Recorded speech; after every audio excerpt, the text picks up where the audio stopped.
네, 안녕하세요. 자, 저번 시간에 배웠던 거 3차 함수부터 복습을 좀 해보도록 하겠습니다. 네, 3차 함수 특강이고 3차 함수에 대해서 좀 제대로 알고 가자 이거죠. 3차 함수가 뭐냐라고 하면 당연히 뭐 최고차 항이 3차인 함수를 3차 함수라고 부른다. 그냥 이 정도는 알고 있죠. 그럼 이제 우리가 3차 함수를 배우는 게 결국에는 어떻게 그리냐,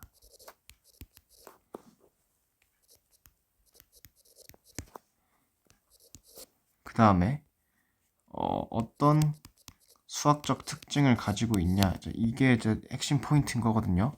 여기에 대해서 좀 차근차근 알아보도록 하겠습니다. 근데 일단은 3차함수 그래프를 기본적으로 그릴 줄 알아야 돼요. 3차함수 그래프를 그리는 방법을 어디서부터 사전 지식을 얻냐 하면 도함수에 대한 개념을 알고 있어야지 3차함수를 그릴 수 있는 거예요. 일단 지금 도함수가 뭔지를 대답을 속으로 해보시기 바랍니다. 도함수가 뭐죠? 네, 도함수라는 거는 원함수 fx를 미분한 함수죠. 그걸 도함수라 해요. 즉 유도된 함수여서 도함수입니다. 네, 그럼 이 도함수가 어떤 정보를 가지고 있냐, 즉 미분했다는 걸 조금 더 풀면 이렇게 얘기할 수가 있겠죠. 각 x에서의 기울기를 나타낸다. 근데 이 기울기라는 거는 그냥 이제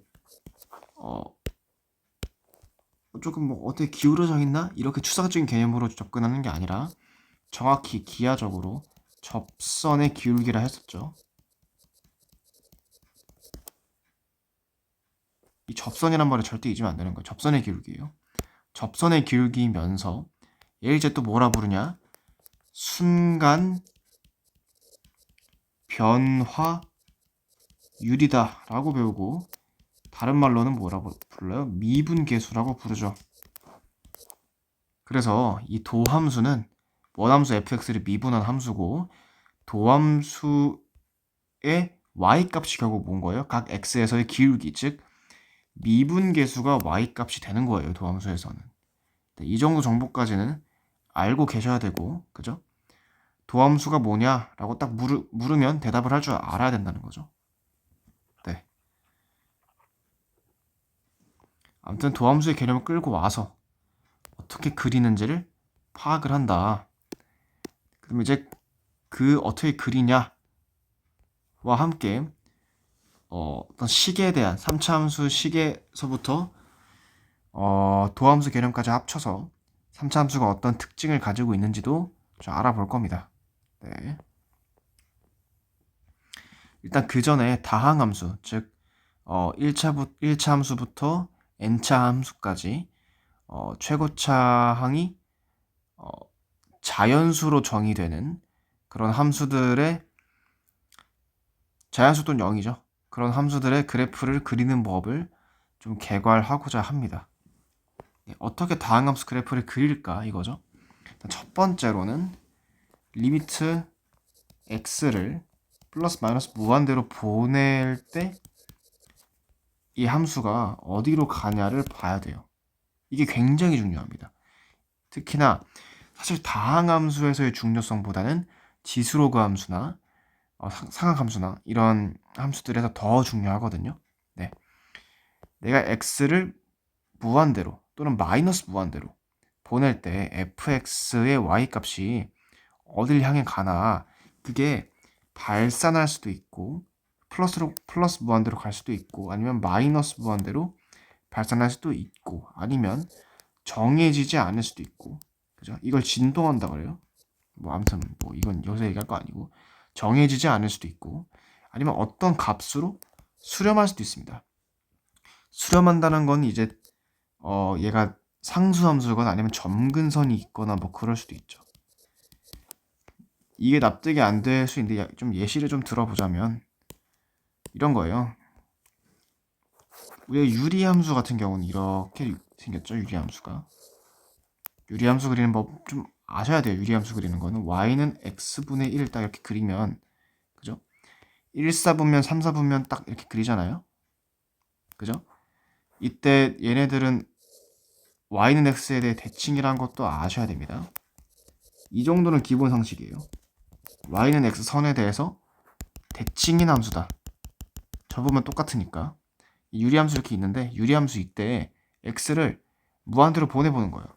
쭉 이렇게 보낸 겁니다. 그러면 그때 이 함수가 어딜 향해 가냐? 어디를 수렴할까요? 얘가 쭉 가면 어디로 가겠어요? 쭉 가면 어디로 가요? 쭉 가면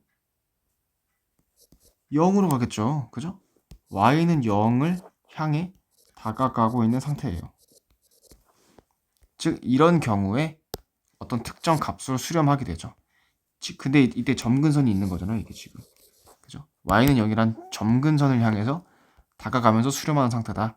그래서 무한대로 보냈을 때 발산하지 않고 오히려 어떤 값으로 수렴하는 상태가 나타날 수도 있는 거예요. 그 예시가 지금 y는 x분의 1 이런 함수인 겁니다. 네, 얘는 근데 뭐 뒤로 하고 어쨌든 이런 경우가 있을 수 있다. 암튼 조사를 해봐야 된다. 그죠? 이렇게 조금 더 간단하게 정리하면, 그죠? 뭐 발산하는지, 뭐 무한대로 뻗어서 발산하는지, 아니면 아예 정의가 안 되는지, 존재하지 않는지, 아니면 뭐 어떤 알파로 수렴하던지, 이런 여러 가지 결과들이 나올 수 있다는 거죠. 그러니까 맨 왼쪽과 맨 오른쪽의 상황을 관찰할 수 일단 있어야 된다는 겁니다. 네. 그러니까 두 번째로는 이제 f'(x), 즉 함수를 미분한 애가 0 되는 지점이 어딘지, 즉 미분계수가 0인 지점, 다시 말하면 접선 기울기가 0인 지점이 어딘지를 관찰할 거예요. 이 포인트를 관찰할 겁니다. 당연히 방정식을 풀어야겠죠. 그래서 그 x가 어디냐를 볼 거고, 이 포인트가 굉장히 중요해요. 여기서 두 가지로 나뉘는데, 하나가 이제 부호 변화가 있냐,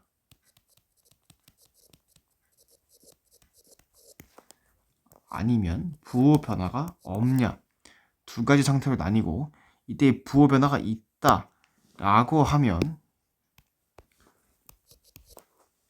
부호 변화라는 거는 fx의 부호 변화가 아니고요, f'x의 부호 변화예요. 플러스에서 0 거쳤다가 마이너스로 가거나, 아니면 마이너스에서 0 거쳐서 플러스로 가는 그런 부호 변화가 존재한다 라고 하면 거기는 극대 극소가 되겠죠. 극대 극소는 원함수 관점에서 극대 극소가 생긴다는 거예요. 네. 또는 부호 변화가 없다라고 하면 잠깐 머무르다 가는 상태가 될 수 있겠죠. 그래서 뭐 이렇게 극대 극소가 존재하는 그런 상황이거나, 아니면 잠깐 머물렀다 갈 수도 있다. 그죠? 이런 포인트들. 뭔지는 모르지만 아무튼 그렇다는 겁니다. 그래서 정확히 F'이 0이 되는 지점이 굉장히 중요해요. 극대극소의 존재성이 있을 수 있거나, 아니면 어쨌든 접선 기울기가 0이 되는 굉장히 특수한 지점이기 때문에 그 부분에 대한 관찰이 필요하다. 자, 그러면 그때 아까 한 대로 관찰해서 부호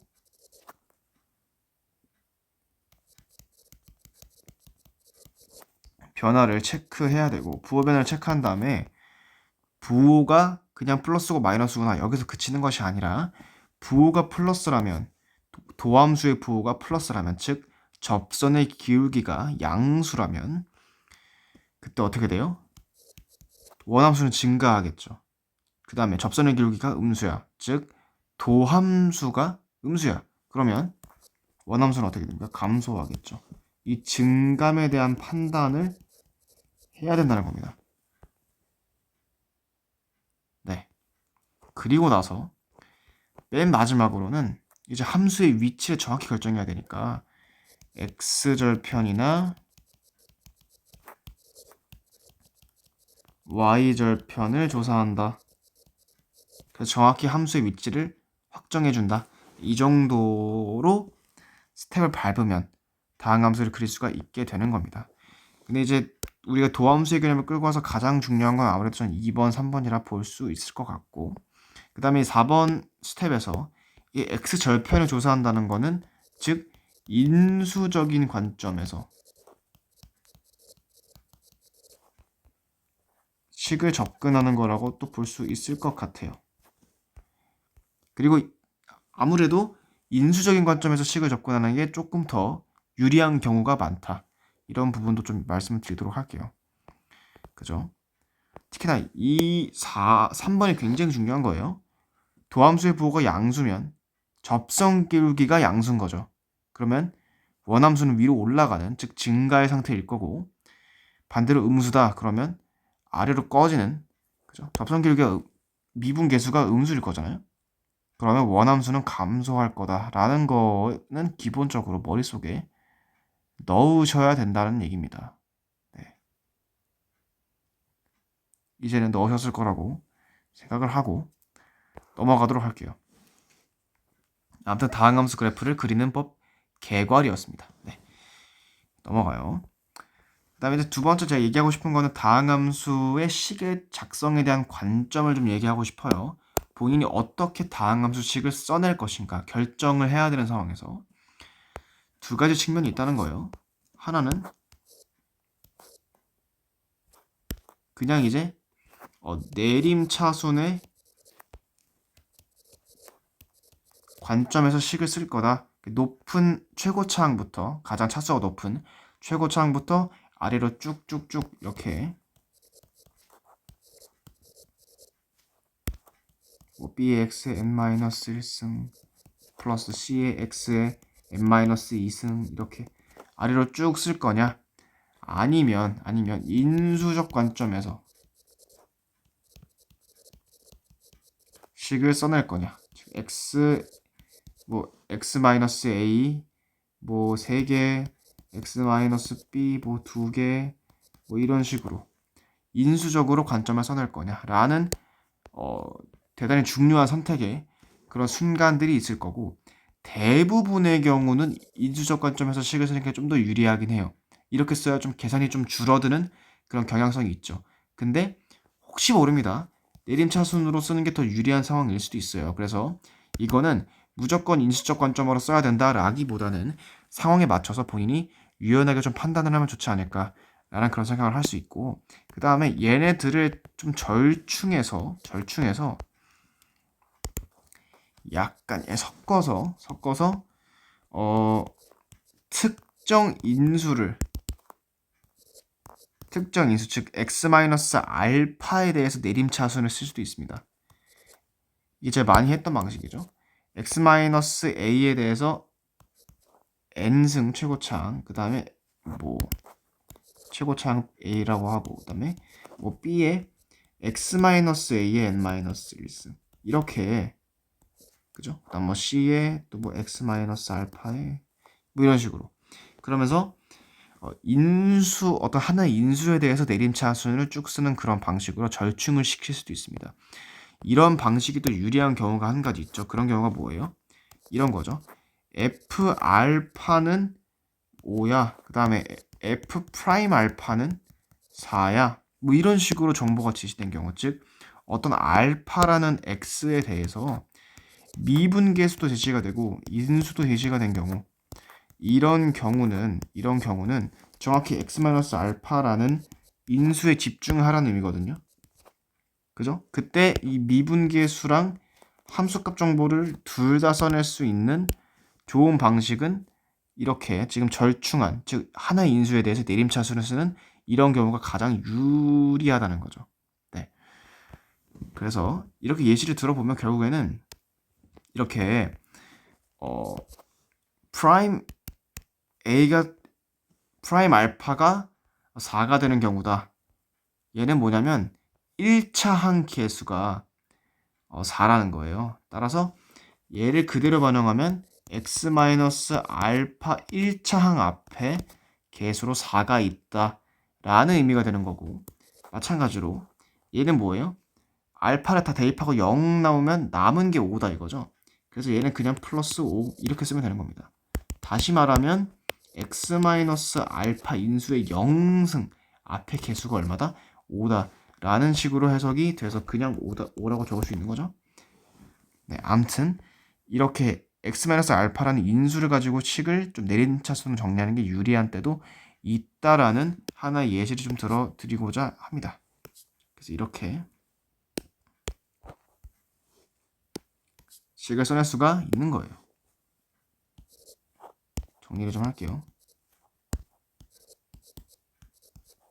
이 포인트에서 왜 1차 항계수가 4고 왜 상수항이 5가 나오는 건지, 그죠?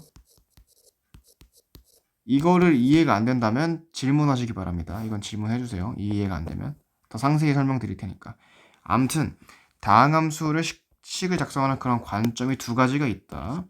그 두 가지 중에 어떤 게 더 유리할지는 몰라요. 그러니까 본인이 주체적으로 상황에 맞게 선택을 하는 그런 관점을 좀 기르면 좋을 것 같다라는 거고, 하지만 대부분의 경우 좀 스킬을 쓰거나 식을 좀 더 단순하게 상황을 단순화시켜서 계산을 적게 만들게 가는 관점의 경우는 보통 대부분 인수적인 관점에서 식을 많이 쓰긴 합니다. 네. 아무튼 이렇다는 거예요. 자, 그 다음에 이제 드디어 합니다. 다항함수 그래프의 개형을 어떻게 그릴 것인가 라는 게 또 이제 문제고, 제가 아까 말했듯이 어떻게 그리냐, 이거는 도함수의 관점에서 설명한다 했었죠. 그래서 즉 도함수인 2차 함수를 들고 와서 설명을 할 겁니다.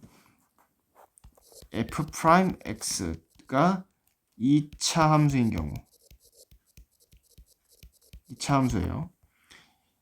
이럴 때 2차 함수의 케이스는 크게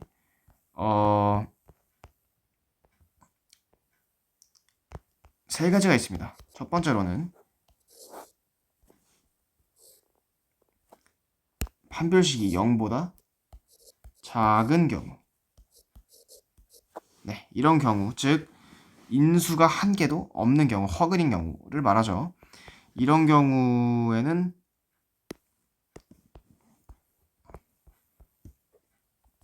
삼차함수 그래프가 어떻게 될까요? 그러니까 이런 것들이 지금 다 하나하나 접선의 기울기다. 접선의 기울기가 지금 y-값으로 표시됐다라고 생각을 하셔야 돼요. 그러니까 엄청 가파른 지금 양수였다가 점점 더 덜 가팔라지죠? 이렇게. 근데 여전히 여기서도 양수긴 양수예요. 그죠? 양수니까 접선 기울기는 계속 양수여야 되는 거예요. 그러면서 이렇게 왔다가 최저로 양수를 찍고 다시 가팔라지는 상태. 이렇게 3차함수가 그려지게 되겠죠. 이게 첫 번째 케이스인 거고, 두 번째로는 이번에는 판별식이 딱 0인 경우, 즉 중근을 갖는 상태. 자, 이럴 때는 어떻게 그리냐라는 거고, 역시나 마찬가지로 대칭축을 기점으로 해서 변화가 생기죠. 3차 함수가 가팔랐다가 점점 경감하다가 정확히 접선 기울기가 0이 되는 지점을 한번 거치고 다시 증가하면서 가팔라지게 되죠. 기울기가. 이렇게 그려지게 되면 정확히 잘 그린 겁니다. 도함수의 관점에서. 세 번째로, 얘가 어떻게 보면 제일 중요하다고 볼 수 있을 것 같아요. 판별식이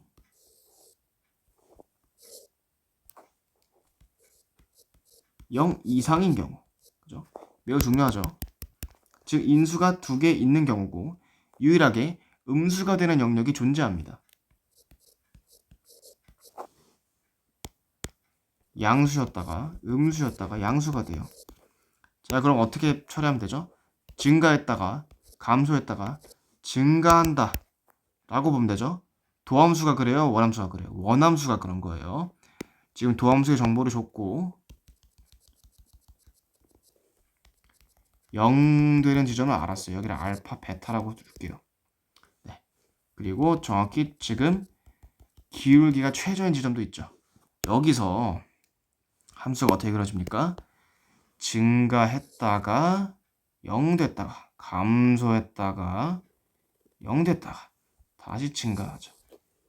이렇게 함수가 그려지게 되고 도함수의 부호에 따라서 증감이 결정된 거예요. 도함수 부호가 양수니까 증가한 거고 음수니까 감소한 거고 다시 양수니까 증가한 거죠. 네. 이때 정확히 이렇게 0이 되는 지점, 그죠? 도함수가 0을 거치는 그러면서도 부호 변화가 일어나는 이 지점, 즉 x, 알파, 베타 여기서 뭐가 만들어져요? 극대, 극소가 만들어지게 된다라는 것까지 우리가 알 수가 있습니다. 그래서 3차함수 그래프는 이렇게 유형이 크게 세 가지가 있고 이렇게 그리시면 됩니다.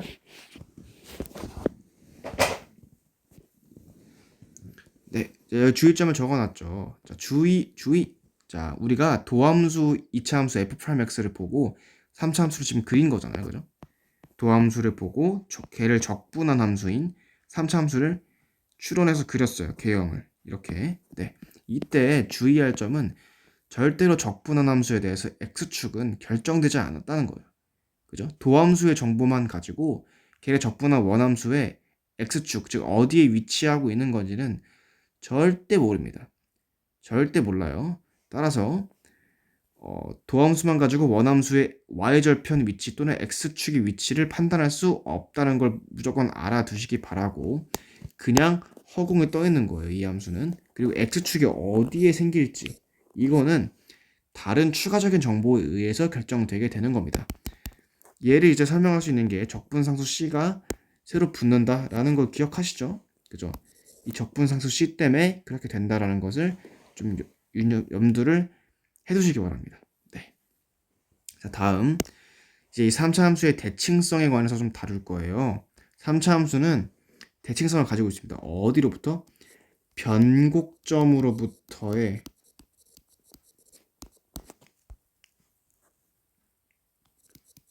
변곡점을 기준으로 한 대칭성을 가지고 있고 변곡점을 기준으로 한 대칭이기 때문에 당연히 점대칭이겠죠. 네.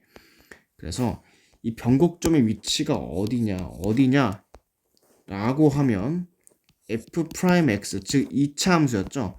이 도함수의 대칭축입니다. 거기서 3차 함수의 변곡점이 존재하게 돼요. 물론 이제 변곡점이라는 용어 자체를 우리가 사실 미적분에 가서 이계도 함수를 배운 다음에 변곡점을 배우는데 여기서 사실 알 필요는 없지만 3차 함수의 기울기의 증감이 바뀌는 지점이거든요. 변곡점이라는 게.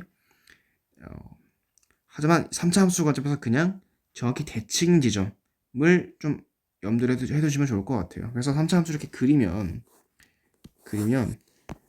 여기 가운데 이 점 여기가 정확히 변곡점이라는 거예요. 얘를 이제 미분하게 되면 아까 도함수가 나오겠죠. 도함수 이렇게 정확히 도함수가 여기서 최저를 딱 찍는 그죠? 대칭축이 생기는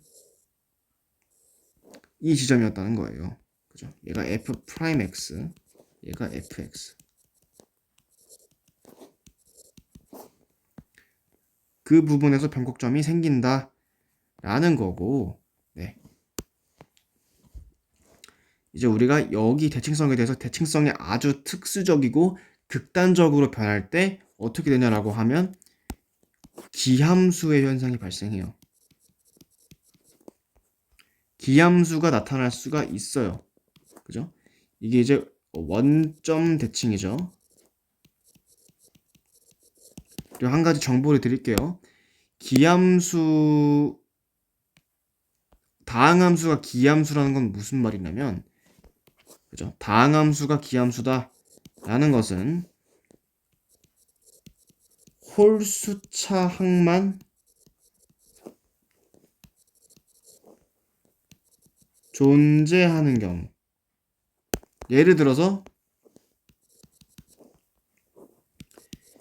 x5승 곱하기 x5승 더하기 뭐 x3승 더하기 뭐 마이너스 x2 뭐 이런 식으로 지금 뭐예요? 얘는 1승이죠? 3승 있죠? 5승 있죠? 이렇게 홀수차 항만 딱 살아있는 이런 경우에 기함수 즉 원점 대칭이 완성되게 됩니다. 네, 일단 기본적으로 그렇다는 거예요. 여기에 단 하나라도 뭐 x 뭐 4승이 낀다. 그 다음에 뭐 그러니까 뭐 4의 x 4승 이렇게 낀다. 그렇게 되는 순간 즉 짝수창이 껴버리는 순간 기함수가 깨져요. 따라서 기함수이려면 무조건 홀수차 항만 존재하는 상태 다항함수일 때 그때 원점 대칭이 성립한다라는 경우를 한 가지 알아두시고 그럼 얘를 3차로 예시를 들어야겠네. 아니 예시는 이렇게 하고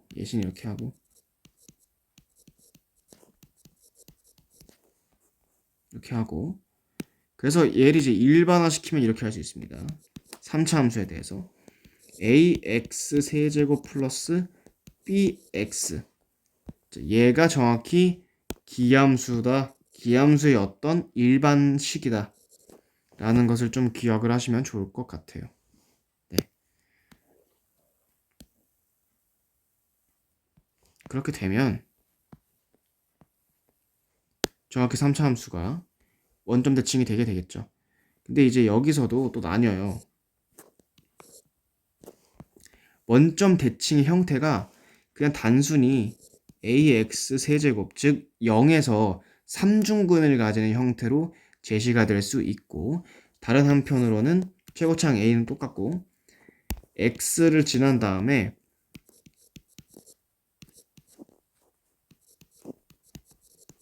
0으로부터 같은 간격으로 떨어진 알파 그다음 마이너스 알파에 대해서 대칭적으로 인수를 갖는 경우로 나뉘거든요. 이 기함수인 경우가 얘는 파트를 지우자. 일단 먼저 0에서 3중근을 가지는 3참수 기함수의 형태는 간단해요. 본인이 이미 알고 있습니다. 얘를 미분해보세요. 미분하면 어떻게 됩니까? 3a의 x제곱이죠. 그러면서 0을 넣으면 여기다가 0 나오죠. 그죠? 즉 도함수 x가 0일 때 도함수가 0이에요. 따라서 접선 기울기가 어떻게 됩니까? 0이 된다는 거예요. 여기서 0이 되고 이렇게 올라간다. 자, 이게 일단 우리가 알고 있는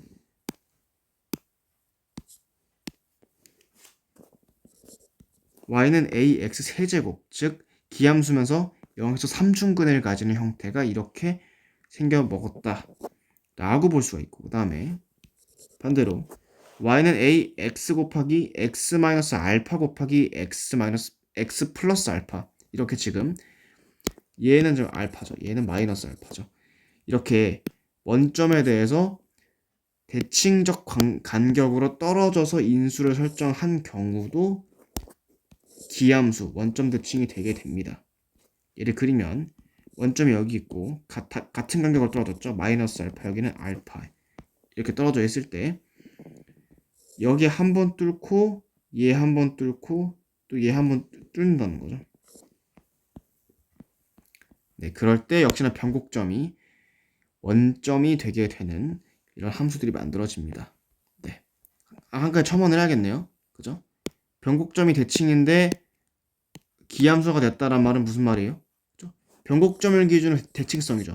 맞죠? 3차 함수가 기본적으로 그런데 기함수 즉 원점 대칭이 됐다는 말은 다시 말하면 변곡점이 원점이 됐다는 말이에요.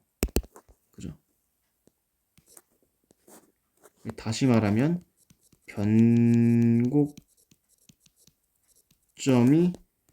원점인 상태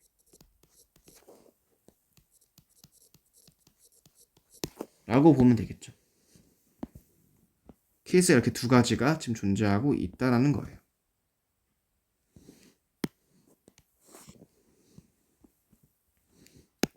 좀 옮깁시다 앞으로.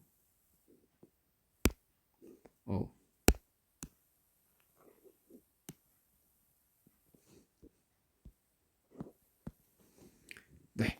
그래서 이제 우리가 일단 기함수를 봤잖아요. 원점 대칭을 봤어요. 그러면 이제 원점 대칭이 아닌 그런 점 대칭도 있을 거 아닙니까?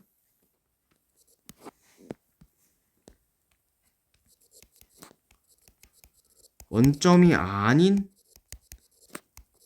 점 대칭. 얘는 복잡하게 생각할 게 아니고 변곡점의 위치가 어디냐가 그냥 중요한 거예요. 변곡점의 위치만 알면 다 해결됩니다. 근데 이제 얘도 어떻게 보면 식으로 좀 일반화를 하고 싶다라고 얘기하면 기함수가 기본적으로 변곡점이 원점이었죠. 그때 어떻게 썼어요? ax 세제곱 플러스 b의 x 이렇게 썼잖아요. 그죠? 근데 이제 얘를 이동시키기만 하면 됩니다. 이동시켜서 다른 점대칭 함수로 만들고 싶다라고 하면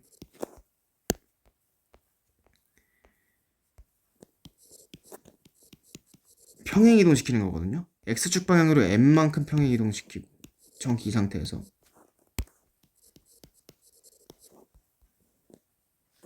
그다음 y축 방향으로 뭐 n만큼 평행 이동시킨다. 이렇게 되게 되면 그죠? 그러니까 이 변화를 잘 보세요. 원래 원점 대칭 함수에서 평행 이동을 시킨 거예요. x축 방향으로는 플러스 n만큼, y축 방향으로는 플러스 n만큼 평행 이동시킨 상태는 식으로 정확히 기술하면 이 상태가 맞죠? 그죠?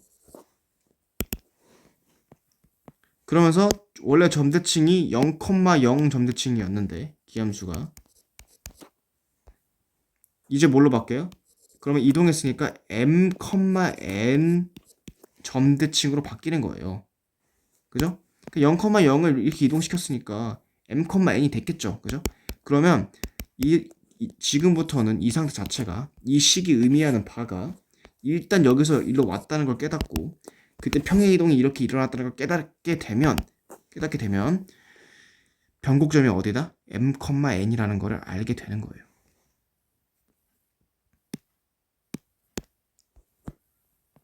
식을 이렇게 기술할 수 있다.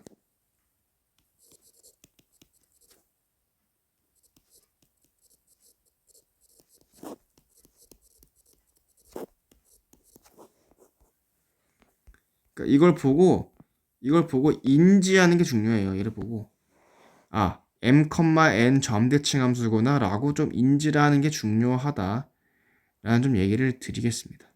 네.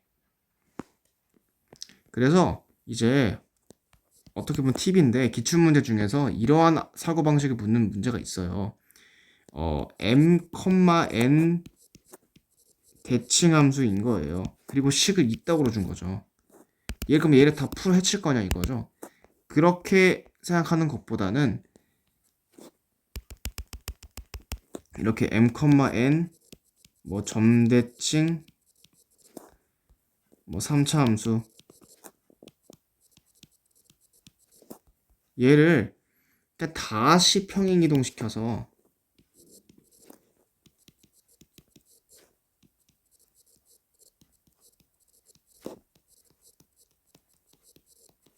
그냥 0,0 대칭에서 관찰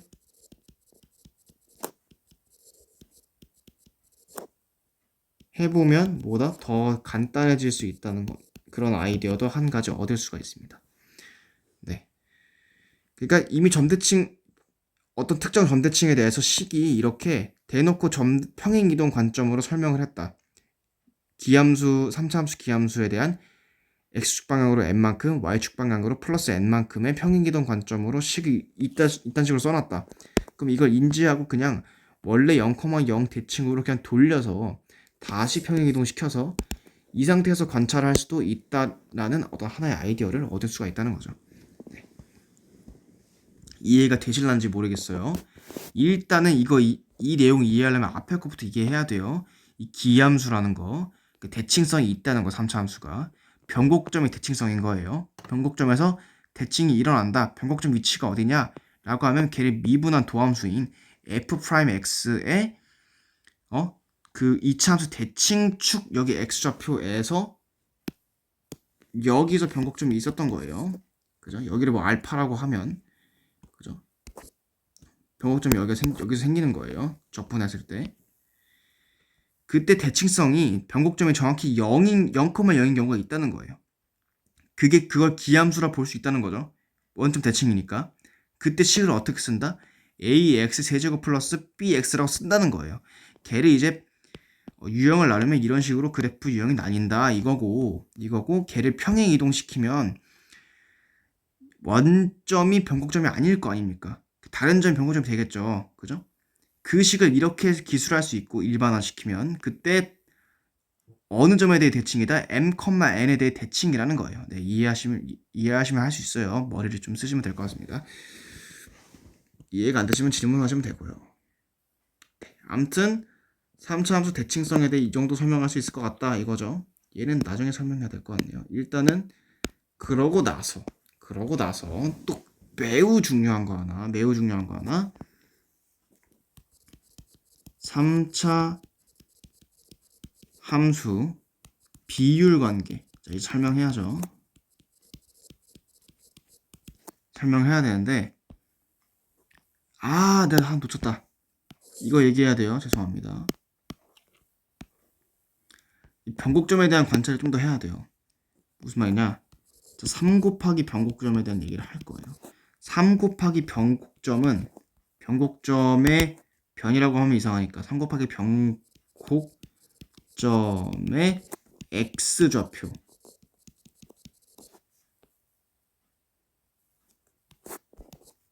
는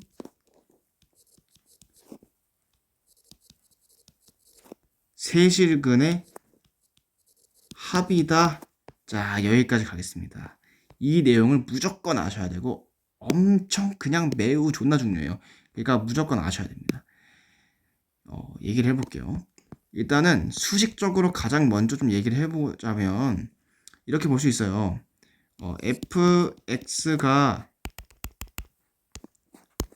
3차 함수예요. 3차 함수예요. 그래서 뭐 ax 세제곱에 bx 제곱 플러스 cx 플러스 d 함수야. 개형이래요. 얘를 미분하면 뭡니까? 얘를 미분하게 되면 f'x는 3ax 제곱에 플러스 2bx에 플러스 c죠. 네, 그러면서 이 f'x의 대칭축이 어떻게 돼요? 마이너스 3분의 a 3a 분의 b 이렇게 된단 말입니다. 얘가 대칭축이 돼요. 그죠? 이게 이차함수의 대칭축이잖아요. 근데 제가 말했듯이 미분한 도함수 그게 이차함수야. 그래서 그 이차함수의 대칭축은 다시 걔를 적분하게 되면 뭐가 돼요? 변곡점이 돼요. 변곡점의 x좌표가 된다는 얘기입니다. 따라서 여기 지금 이 친구 이 미분한 f'x 도함수의 대칭축인 마이너스 3a분의 b 이 친구는 결국 뭐다? 다시 말하면 변곡점의 x좌표예요.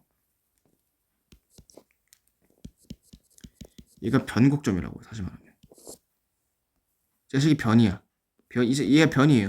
근데 놀랍게도 얘를 미분하기 전에 원래 함수 봅시다. fx 3차 함수에서 우리가 근각계수 관계를 하나 알고 있어요. 그죠? 3차 함수 근각계수 관계는 뭐예요?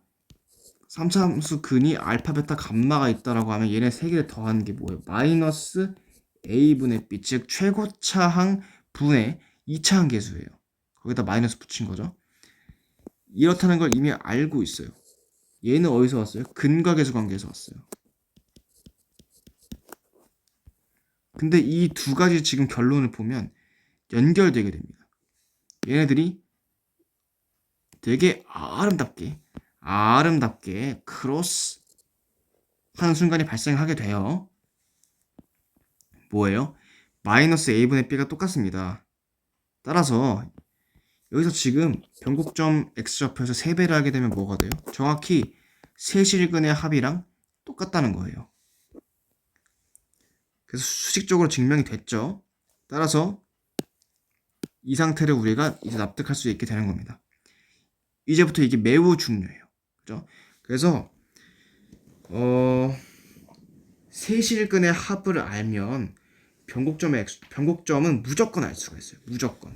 제가 예시를 한 가지 들어볼게요. 이제부터.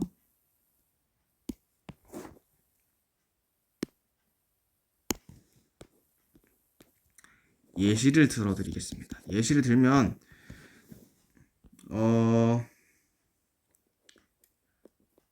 3차 함수 식이 뭐 이렇게 돼 있어요. 3x-5에 x-4 x-2 3차 함수 식이 이래요. 지금 얘가 fx예요. 자, 바로 우리는 이때 변곡점의 x 좌표는 이렇게 물었다고 합시다. 그럼 바로 어떻게 대답해야 돼요? 바로 얼마예요? 5 더하기 4 더하기 2 한다면 뭐 하면 돼? 3 나누면 되죠. 그럼 얼마야? 3분의 11이네요. 이게 변곡점의 x좌표가 되겠죠.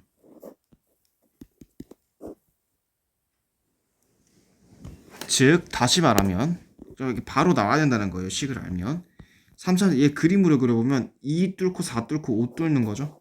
그러면 2, 4, 5 이렇게 있고 이렇게 올라가요. 우상향이에요. 그래서 뚫고 뚫었어. 자, 이 상태죠. 이때 변곡점 x좌표 어디 있다? 여기 있을 거 아닙니까? 변곡점 x좌표가. 그러니까 지금 정확히 그림을 잘 못 그렸는데 2, 4, 5 이렇게 있어. 이렇게 됐겠죠? 변곡점 여기 있죠? 여기 x좌표가 얼마라고요? 3분의 11이라고요. 네. 너무 쉽게 식을 알면, 특히나 인수를 알면 너무 쉽게 변곡점을 구할 수가 있어요. 그러니까 어떤 상황에서든지 식을 알면 변곡점은 구할 수 있는 거예요.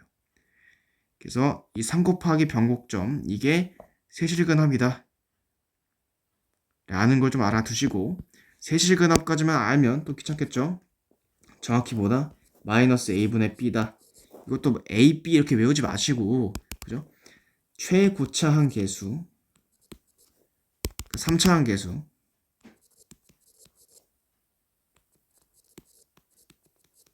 3차항 계수 분의 2차항 계수다. 자, 이렇게 외워볼까요? 네. 똑같다는 거예요. 결국 다. 그래서 얘네 가지고 구할 수가 있다. 증명도 했으니까 증명도 외우세요. 아시겠죠? 자, 다음. 이제 또 중요한 거. 3차 함수 비율 관계를 드디어 합니다. 자, 3차 함수의 비율 관계. 매우 중요하죠, 매우. 얘는 이제 뭐냐면 중요한 주인공이 극대극소예요. 3차 함수가 극대극소가 존재하는 상태다 라고 우리가 얘기를 하게 됐을 때 극대극소에서 이제 뭘 할 거냐면 접선을 그을 거예요. 접선을 긋게 되면 당연히 그 접선 기울기는 얼마예요? 대답해 보세요. 얼마죠? 0이죠. 접선 기울기 0이죠. 여기서 미분계수가 0이니까 이 구간에서 도함수 함수 값이 0이잖아요. 그었어. 그럼 이제 접선이 정확히 기울기가 0인 상수함수가 그어지겠죠. 네, 이렇게 그어질 거예요. 그럼 그때 만나는 점이 또 있어요. 그죠? 접점이랑 다른 점들이 또 두 개 만들어지죠. 그 다음 변곡점. 자, 이제부터 우린 이렇게 5개의 점에 대해서 주목할 겁니다. 하나, 둘, 셋, 넷. 5개의 점에 대해서 관계를 볼 거예요. 관계를 볼 건데 신기한 관계를 하나 알려드리자면 그게 뭐냐? 자, 얘네들끼리의 x좌표가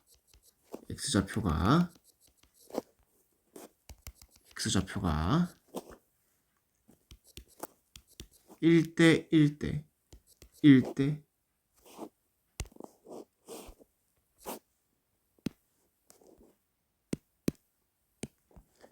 1이다.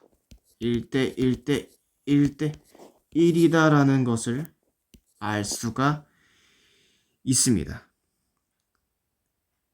같다는 거예요. 다 간격이. 이 5개의 점 간의 간격이 x좌표가 1대 1대 1대 1로 똑같다라는 것을 알 수가 있다라는 것이죠.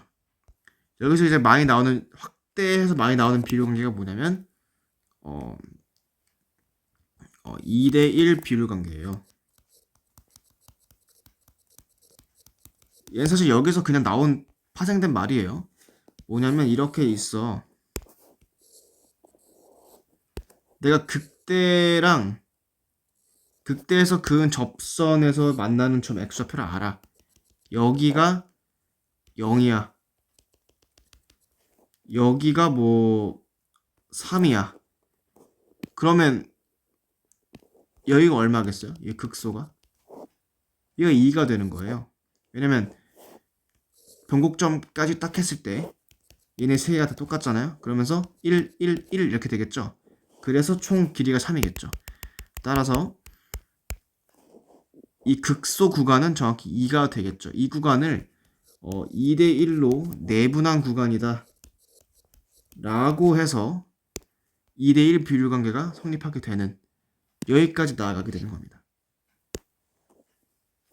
근데 이거를 이렇게 2대 1 비율 관계로 메운다는 것보다는 5개 포인트의 점에 대해서 x 좌표의 간격이 전부 다 동일하다 라는 방식으로 좀 외우시면 좋을 것 같아요. 네. 이렇게 하게 되면 이 극대극소에 대한 x좌표에 대한 집중도 중요하지만 변곡점 위치까지 알아낼 수 있거든요. 반대로 이렇게 똑같은 상황이 주어졌을 때, 그죠? 아니, 살짝만 바꿉시다. 살짝만 바꿔서 뭐 여기 x좌표가 극대 x좌표가 뭐 5고, 그 다음에 여기 접선을 그었을 때 만나는 이 점에서 x좌표가 11이다 라고 한 변곡점은 얼마냐 라고 물어볼 수 있겠죠.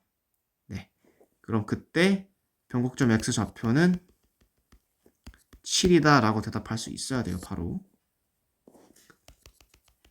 그 다음에 극소에서 x좌표는 9다 라고 대답을 또 할 수 있어야 된다는 것이죠. 이렇게 2가지 요소만 알면, 5개 점 중에 2가지만 알면 나머지 점을 다 채울 수 있어요. 간격을 파악해서. 그래서 이런 것들이 가능해진다. 그래서 비율 관계를 잘 숙지를 하고 계시면 좋을 것 같고, 이게 첫 번째고 비율 관계에 대해서. 두 번째 비율 관계는 삼사함수가 이렇게 있고, 정확히 변곡점에 대해서 그냥 기울기가 0인 상수함수 하나를 그은 거예요. 그때 이 만나는 이 점이랑 극대 극소랑 간격차가 몇 배가 나냐라고 하는 거예요. 그래서 이 변곡점에 대해서 극대 극소까지의 거리 있겠죠. 이만큼 거리랑 그 다음에 변곡점으로부터 교점까지의 거리, 이게 얼마 차이 난다? 1대 루트 3 비율 차이 나요. 얘가 1이다 라고 하면 얘는 루트 3이라는 거죠.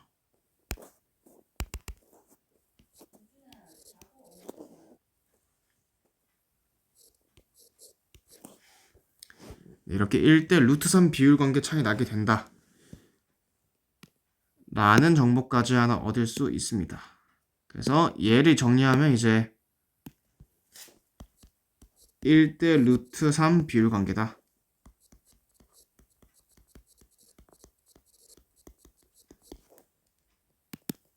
라고 정리를 할 수 있어요. 그리고 중요한 것은 이 간격의 비율이지 x좌표의 비율이 아니에요. x좌표의 비율이랑 x좌표 차이 간의 비율이랑은 전혀 다른 문제입니다. 지금은 그래서 뭐예요?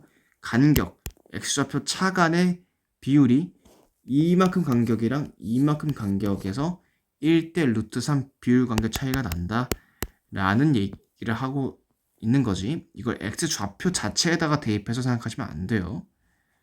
네. 아무튼 이렇게 좀 설명을 드릴 수가 있을 것 같습니다. 근데 여기서 좀 확장을 해볼게요. 이제 이 첫 번째를 좀 확장을 할 건데, 이 친구를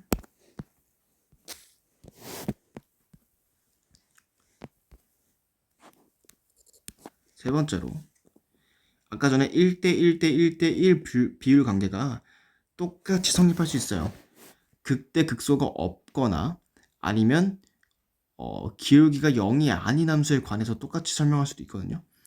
이렇게 설명할 수 있을 것 같아요. 똑같이 이런 식으로 함수가 있는데 이번에는 내가 더 크게 그리자. 이렇게 아니다.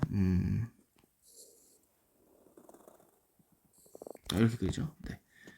변곡점이 여기 있죠. 이렇게 있다고 하고 이때 내가 어떤 특정 점을 하나 찍어요. 거기서 접선을 긋는 거예요. 이렇게. 그럼 또 그 접선이랑 만나는 점이 하나 있겠죠. 여기 있겠고 그 다음에 이 접점에 점이 하나 있겠고 변곡점이 하나 있겠고 그 다음에 이 접선과 정확히 평행한 접선이 하나 있어요. 접선을 하나 그을 수 있겠죠. 여기서도 그 접점을 가진 점, 이렇게 관계가 역시나 마찬가지로 1대 1대 1 관계를 유지하고 있다는 것까지도 파악을 하시면 좋을 것 같아요. 즉 얘네 둘의 관계는 정확히 평행한 관계다. 이렇게 직선, 접선이 서로 평행한 관계에서는 똑같이 비율 관계를 유지한다라는 거예요. 그래서 이때 함수를 이렇게 x좌표를 나누게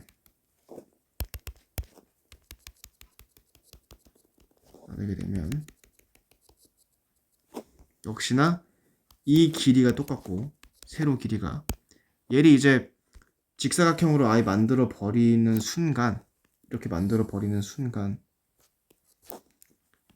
x좌표 길이도 똑같다는 걸 알 수가 있죠. 그러면서 1대 1대 1이 여전히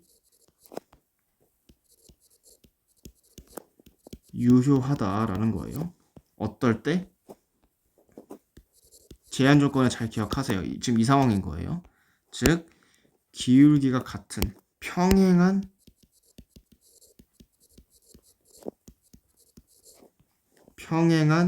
두 접선에 대해서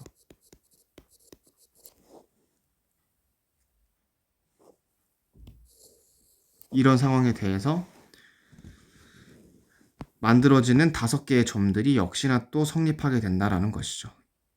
비율 관계가. 여기도 점이 있을 거예요. 그러니까 결국 이렇게 점이 지금 또 여기 있겠죠. 이쯤에 하나 있을 거예요. 또 여기 점이 있겠죠. 얘도 역시나 마찬가지로 똑같을 거예요. 이렇게.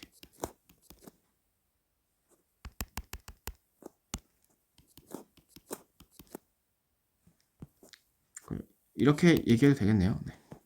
여전히 유효하다. 평행한 두 접선 간의 관계가 보일 때 이때 유효한 거예요. 그러면 놀라운 사실을 하나 더 발견할 수 있습니다. 극대 극소가 존재하지 않는 상황일지라도 이렇게 변곡점이 여긴 거고 여기서 기울기가 지금 최소죠. 네, 접선 기울기가 최소인 이 상황이 지금 변곡점이 되는 건데 이렇게 극대 극소가 존재하지 않는 상황에서도 접선을 긋게 되면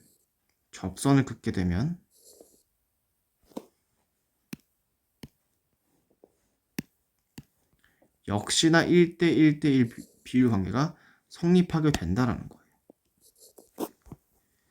점이 그래서 여기, 그다음에 여기 이렇게 관계가 똑같이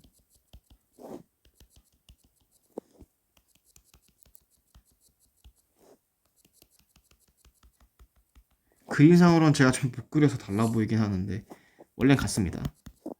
정확히 동일하다는 거죠 또. 그래서 주의. 극대극소는 극대극소가 굳이 존재하지 않을 수도 있다.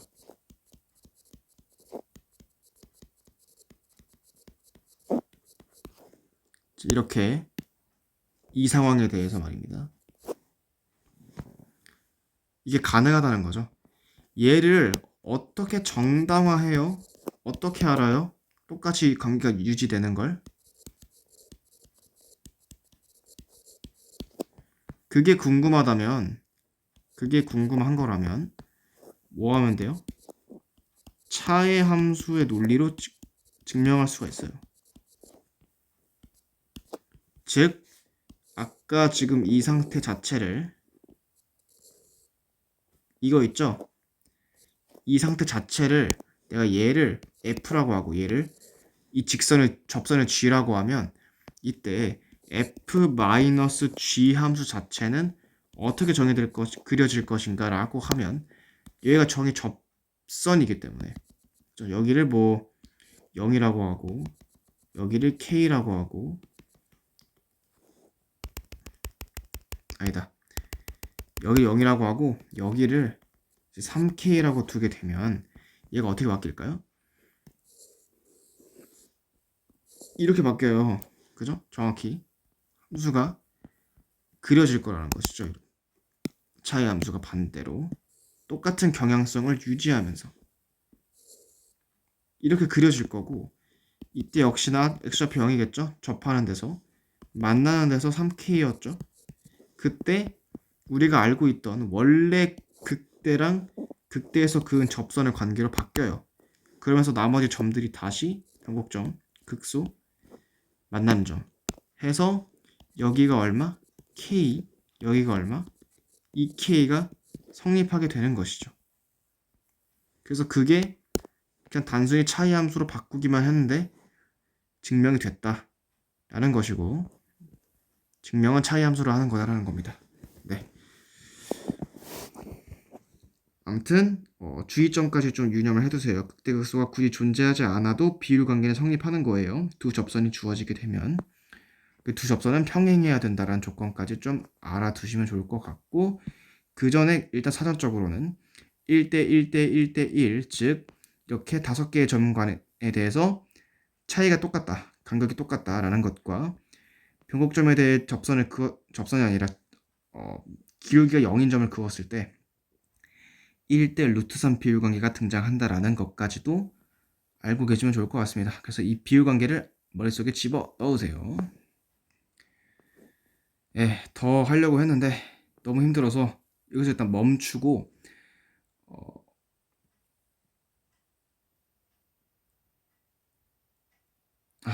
더 할까? 그냥 한 개 설명할게요.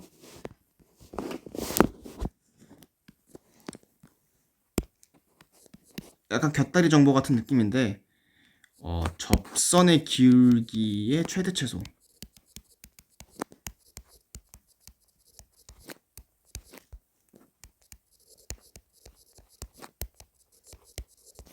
이거에 대한 정보를 또 얘기를 해야 될 것 같아요. 접선의 기울기는 제가 눈에 계속 말했지만 뭐랑 같은 말이죠? 대답하세요. 이것도 네, 미분계수랑 같은 말이죠. 미분계수. 그죠? 그래서 삼차함수를 그려요. 이렇게 이때 어떤 지점에서 접선을 그어 이 기울기가 최소가 되는 지점이 어디일까라는 거예요. 어디일까라는 거예요. 극대 극소일까요? 이렇게 0일까요? 아니죠. 음수가 되는 지점이 있잖아요. 즉, 그죠? 그러니까 접선 기울기가 최소다. 어디서 최대 최소일까? 이 궁금하면 미분에서 미분계수를 보면 되죠. 그죠? 미분해 보세요. 미분하시면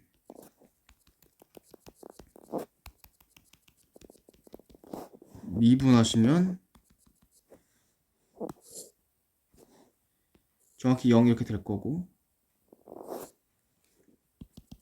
그죠? f'x가 이렇게 그어지겠죠? 만들어지겠죠?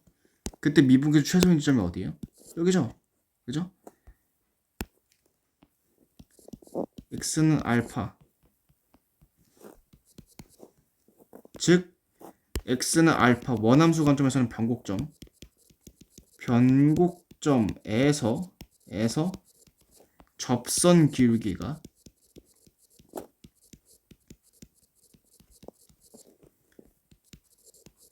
최소가 된다는 그 사실을 조금 기억을 또 해두시면 좋지 않을까 라는 얘기를 또 해드리고 싶네요. 이제 얘를 거꾸로 최고차항 계수가 음수인 3차 함수를 그린다라고 하면 그때는 뭐예요? 일단 또 반대가 되면서 이 변곡점에서 그 접선 기울기가 얘가 또 뭐예요? 이때는 접선 기울기가 최대인 상태가 되겠죠.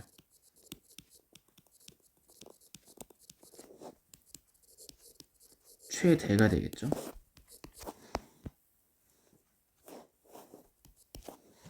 그래서 이 상태를 조금 염두를 해두시면 좋지 않을까. 이것도 결국 어려운 내용이 아니고 접선 기울기랑 미분 계수가 같은 말이구나 라는 거를 일단 알고 있는 게 중요한 거예요. 그럼 접선 기울기가 최대 또는 최소가 되는 지점이 어딜까? 3차 함수에서. 그게 궁금하면 다시 말을 바꿔서 미분 계수가 최대 또는 최소가 되는 지점이 어딜까로 탐구를 해봐야 되는 것이고, 그러면 생각할 필요도 없이 그냥 미분해보면 되는 거예요. 미분해서 함수 값이 뭐 어디가 제일 작냐라고 하면 정확히 이 대칭축에서 제일 작죠. 지금 여기죠. 얘 최소잖아요.